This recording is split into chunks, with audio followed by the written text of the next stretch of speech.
How's it going, everyone? In today's video, I'll show you on how you can connect your Thrustmaster T98 Ferrari 296 GTB Racing wheel. So that's a really long name. And in here, I have the official manual and instructions in order for us to set our racing wheel easily. So of course, let's go ahead and click on the instruction manual for the PS4, PS5, and PC.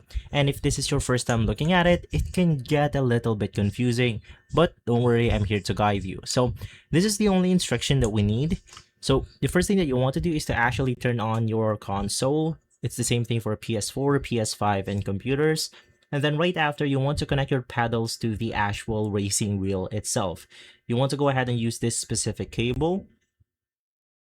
Connect it to the back of your pedals. And then right after, you just want to make sure that your racing wheel is straightened out and not turned. So just make sure it's straightened out right here, 0 degrees turning angle. And then right after being connected with all of your wires, you then want to connect the USB port onto the actual console or computer using the USB port right here. So just connect it right beside the connection made with the pedals. Connect it right here.